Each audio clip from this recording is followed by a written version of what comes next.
ऐसी लगभग 200 पीआईएल है हमारी।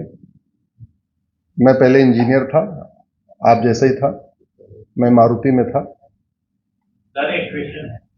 अभी क्वेश्चन शुरू नहीं, अभी तो अब मंत्रिमंडल। अरे हाँ बोलिए। हाँ बहुत बढ़िया। आप कब आई? अच्छा,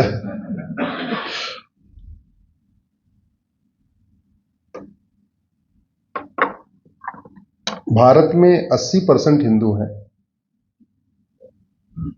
और दुबई में मात्र 15% हिंदू हैं, यही है ना? तो दुबई, भारत में हिंदुओं के साथ जो होता है वो दुबई के हिंदुओं के साथ क्यों नहीं है? मात्र 15% है। कभी आपने सुना दुबई में किसी ने पलायन किया हो हिंदू ने? ऊपर से भारत वाले हिंदू पलायन करके दुबई जा रहे हैं। तो जब मैं मारुति में था और जापानियों के साथ काम करता था तो वहां वाई वाई एनालिसिस कराते हैं। बेसिकली मैं मेंटेनेंस देखा करता हूं। तो मेंटेनेंस में वहां पे अगर मशीन खराब हो गई तो आपको एक शीट भरनी पड़ती है, उसमें आपको 5W एनालिसिस करके रखना पड़ता है। तो मैं दिन भर तो वहां पे करता था, रात में आके घर पे जो अखबारों में प्रॉब्लम निकलती थी उसका वाई वाई एनालिसिस करने लगा। 2-3 साल तक लगातार वाई वाई एनालिसिस करने के बाद समझ में आया कि भारत की कोई भी समस्या वर्ल्ड वाइड नहीं है और भारत की कोई भी समस्या लाइलाज नहीं है। 3-4 साल के बाद समझ में आया कि भारत की सारी समस्याओं का इलाज हो सकता है केवल संसद और विधानसभा से। तो मैंने सोचा संसद तो पहुंचना बड़ा मुश्किल है, टिकट के बड़े महंगे दाम हो चुके हैं आजकल, हो गए नहीं हो गए। तो मैंने दूसरा रास्ता चुना कि चलो ला करते हैं और सुप्रीम कोर्ट चलते हैं। लकीली मुझे राम जेठमलानी जी मिल गए गुरु के रूप में, वकालत मैंने उनके साथ शुरू किया। हाँ, नहीं तो फिर हुआ कि वकालत करें कैसे, क्योंकि घर का मैं बड़ा, घर चलाने वाला मैं ही था। लकीली मेरी पत्नी को अध्यापिका की नौकरी मिल गई और उस समय उनको 8,500 रुपए की प्राइमरी स्कूल में जॉब मिली। मेरी सैलरी उस समय 1 लाख रुपए थी। तो जैसे 8,500 की नौकरी मिली, मैंने 1 लाख की नौकरी छोड़ दिया और छोड़ के आ गया सुप्रीम कोर्ट। तब से ये यात्रा चल रही है, Monday to Friday Supreme Court और सैटरडे संडे आपके बीच में। ये 2024 का हमारा 95वां कार्यक्रम है आपके बीच में। 2024 में हमने एक सैटरडे संडे अपने घर में गुजारा है, वो भी रिसेंटली, क्योंकि दिवाली के बाद। 2023 में मैं 115 जिलों में गया था, उस समय भी एक ही संडे गुजारा था। 2023 में लकली संडे को ही दिवाली पड़ गई थी, तो दिवाली भी मना लिया हमने, संडे भी गुजार लिया और 2024 में भी आया। ये कर क्यों रहा हूं, उसके पीछे एक रीजन है, एक मोटिव है। मोटिव यह है कि 14 जनवरी 1947 को मकर संक्रांति थी और राज कपूर, राजेंद्र कुमार, विनोद खन्ना, प्रेम चोपड़ा, यश चोपड़ा, रोशन, शेखर कपूर, गुलजार, सुनील दत्त, लाला अमरनाथ, मिल्खा सिंह, खुशवंत सिंह, मनमोहन सिंह, गुजराल, जेठमलानी जी, आडवाणी जी सहित लाखों लोगों ने अपने घर में मकर संक्रांति मनाई थी। उसके बाद 19 फरवरी 1947 को भी शिवरात्रि थी और जितने मैंने नाम लिए इन सब लोगों ने अपने घर में शिवरात्रि मनाई। 7 मार्च को होली थी 1947 को, सबने अपने घर में होली मनाई। 23 मार्च को उगादी, गुड़ी पड़वा, झूलेलाल जयंती थी, अपने घर में लोगों ने मनाई। 30 मार्च को रामनवमी सबने अपने घर में मनाई। 14 अप्रैल को बैसाखी सबने अपने घर में मनाई। 5 मई 1947 को बुद्ध पूर्णिमा सबने अपने घर में मनाई। 3 जुलाई को गुरु पूर्णिमा भी सबने अपने घर में मनाई। लेकिन उसके बाद 31 अगस्त को रक्षाबंधन था, वो रक्षाबंधन नहीं मना पाए और 31 अगस्त को बड़ी बड़ी हवेलियों से निकल के झुग्गी में आ गए। 3 जुलाई तक वो अपनी कोठियों के मालिक थे, दुकान के मालिक थे, मकान के मालिक थे, खेत के मालिक थे, खलिहान के मालिक थे, बड़े व्यापारी थे। और 31 अगस्त को वो झुग्गीवासी हो गए। न दुकान रहा, न मकान रहा, न खेत रहा, न खलिहान रहा, न व्यापार रहा। और ये जितने मैंने नाम लिए हैं, ये मैंने उस समय के एलिट क्लास के नाम लिए। उस जमाने में फिल्म इंडस्ट्री मुंबई में नहीं हुआ करती थी। उस जमाने में भारत की फिल्म इंडस्ट्री लाहौर में हुआ करती थी। इसलिए उस जमाने के जितने हीरो हीरोइन हैं वो इधर के नहीं हैं, सारे वहां के हैं। ये राज कपूर, यश चोपड़ा, प्रेम चोपड़ा, सुनील दत्त और जितने भी हैं, गुलजार, ये कोई भी इधर का नहीं, सब वहां के हैं। क्योंकि फिल्म इंडस्ट्री वहीं होती थी, फिल्में वहीं बनती थी, इधर बनती नहीं थी। हमारा जो भारत वुड था वो भारत वुड लाहौर में था, मुंबई में नहीं था। अब ये बॉलीवुड हो गया। इसीलिए मैं कोशिश कर रहा हूं कि चीजें बदलें, लेकिन हमारे अकेले के बदलने से बदलेंगी नहीं, सबको मिलकर प्रयास करना पड़ेगा, जैसे आज आप लोग सामूहिक रूप से कर रहे हैं। कोई भी बीमारी का इलाज तब होता है जब पहले बीमारी सबको पता हो जाए। दुर्भाग्यवश बीमारी भी सबको नहीं पता, इवन शहरों में नहीं सबको पता है। उसका 2-3 कारण है। जो एलिट क्लास है, 4,000 करोड़ 5,000 करोड़ वाला, उसके बाद टाइम ही नहीं है, अपने बिजनेस व्यापार में लगा है, लगातार एक्सपेंड कर रहा है, लगातार अपने सीईओ से मीटिंग कर रहा है, उसको नहीं पता कि क्या हुआ, कैसे हुआ। उसके बाद नीचे वाला जो है HIG जिसको कहते हैं, हायर इनकम ग्रुप, वो भी अपने काम में लगा हुआ है। 50 पेट्रोल पंप है, दिन भर उसकी रिपोर्टिंग लगनी है, 50 शॉपिंग मॉल है, उसकी रिपोर्टिंग करना, ये करना, वो करना, ये करना। अब बचा कौन? लोअर क्लास, उसके पास कर ही नहीं सकता, 12 घंटे की ड्यूटी करनी है उसको। किसान कर ही नहीं सकता, उसको इतनी जानकारी नहीं है। तो बचा कौन? मिडिल क्लास, हम जैसे लोग, मिडिल क्लास या अपर क्लास। इसी क्लास को पूरे समाज के चिंतन को आगे बढ़ाना है। और जैसे इंजीनियरिंग में एक स्वॉट एनालिसिस करते हैं ना, स्ट्रेंथ, वीकनेस, अपॉर्चुनिटी और थ्रेट। हम अपने कामधाम में तो स्वॉट एनालिसिस करते हैं, लेकिन अपने संस्कृति की स्वॉट एनालिसिस नहीं करते। हम अपने संस्कृति की या अपने देश की, अपने समाज की स्वॉट एनालिसिस नहीं करते। हम जो खतरे हैं उसकी वाइवा एनालिसिस नहीं करते। बीमारी जहां से शुरू होती है, बीमारी वहीं से खत्म होती है। अगर आपके हाथ में गांठ आ गई है तो जब तक ऑपरेशन नहीं होगा वो बीमारी ठीक नहीं होगी। अगर भारत में कन्वर्ट किया गया तलवार के दम पे,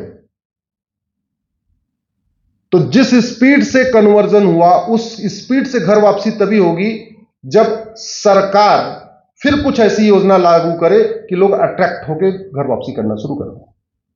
केवल समाज के दम पे नहीं होगा। बुरा ना माने अगर जो लोग यहां पे घर वापसी का काम कर रहे हैं। आप बहुत करेंगे, क्या करेंगे? 100 लोग कन्वर्ट हो जाएंगे तो 10 लोग, 5 लोगों की घर वापसी करा लेंगे, बस, इससे ज्यादा नहीं करा सकते। जो चीज जैसे होती है वैसे ठीक होती है। अल्टीमेटली भारत में 15वीं शताब्दी में तो एक सारे 100% हिंदू थे। बाबर तक यहां पे 100% हिंदू थे, कोई दूसरा था ही नहीं।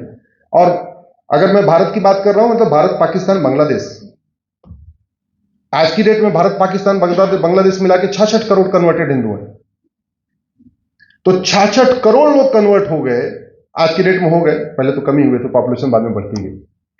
अगर हम चाहते हैं कि चलो 66 करोड़ तो छोड़ो, अगर भारत में कुछ लोग घर वापसी करें तो स्वाभाविक सी बात है कि वो समाज के दम पे नहीं हो सकता। समाज का सहयोग चाहिए, लेकिन शासन और सहयोग दोनों चाहिए। दुर्भाग्यवश आज भी भारत में कन्वर्जन को प्रमोट करने के लिए 10 कानून चल रहे हैं। कन्वर्जन को प्रमोट करने के लिए लगभग 300 योजनाएं चल रही हैं। घर वापसी के लिए न एक भी कानून है, न एक भी योजना है। कन्वर्जन कैसे होता है इसको समझिए। झुग्गी बस्ती में सारे गरीब रहते हैं। झुग्गी नंबर 1 में अमर रहता है, झुग्गी नंबर 2 में अकबर रहता है, और झुग्गी नंबर 3 में एंथोनी रहता है। और सबके पिताजी कौन? किशन लाल।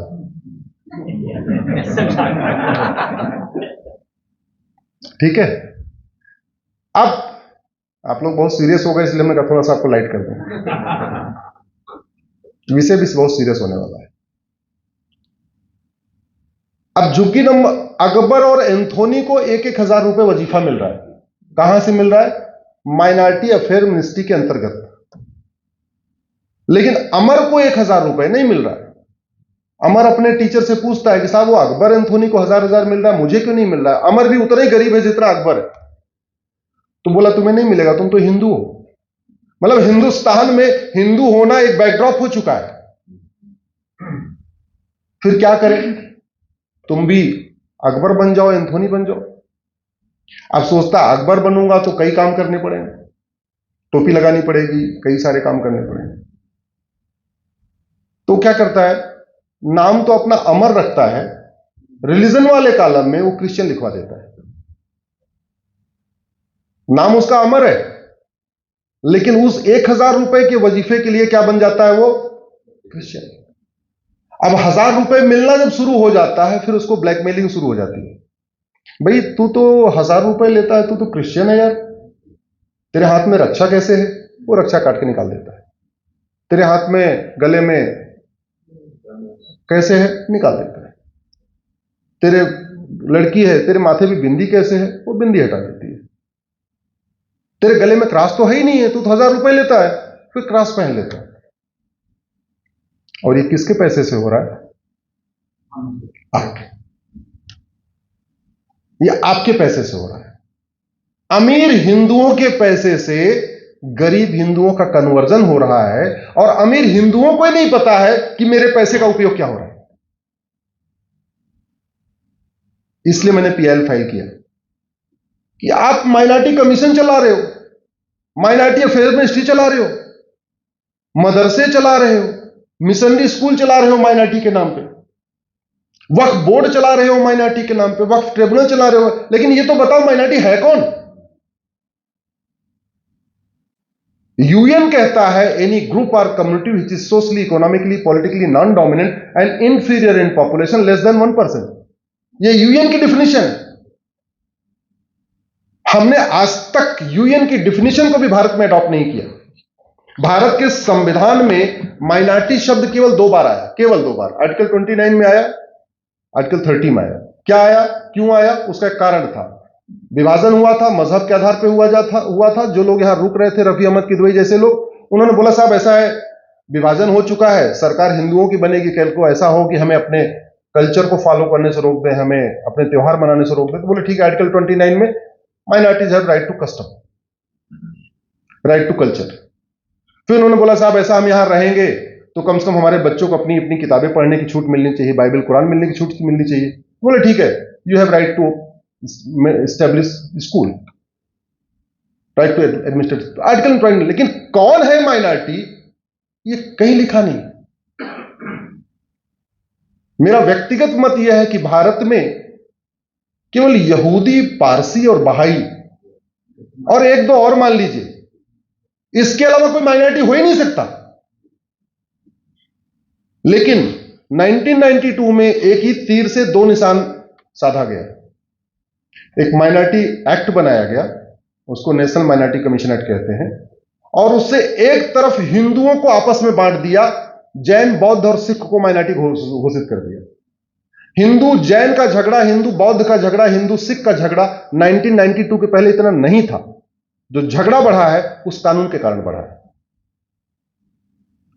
और दूसरी तरफ जिसको फायदा देना था उसको फायदा भी दे दिया। कल अलीगढ़ मुस्लिम यूनिवर्सिटी का जजमेंट आया है, आप लोगों ने पढ़ा होगा। हमने उसको चैलेंज किया हुआ था, हमारी पिटीशन है, और भी लोग थे, कई लोग, हम भी थे उसमें। हमने सुप्रीम कोर्ट से बार बार कहा अलीगढ़ मुस्लिम यूनिवर्सिटी माइनॉरिटी है कि नहीं है, पहले आप ये बता दो माइनॉरिटी होता कौन है। लेकिन इतना खौफ है, सरकारों में तो छोड़िए, नेताओं में तो छोड़िए, जजों में भी इतना खौफ है कि वो माइनॉरिटी को डिफाइन करना नहीं चाहते। टीएमए पाई केस 2011 में आया, 11 जजों की बेंच का जजमेंट आया, उसमें भी क्वेश्चन नंबर 3 फ्रेम हुआ, हु इज माइनॉरिटी, और उसको छोड़ के आगे बढ़ गए। 7 सवाल फ्रेम हुए, 6 सवालों का जवाब दे दिया, तीसरे सवाल का जवाब ही नहीं दिया, हु इज माइनॉरिटी।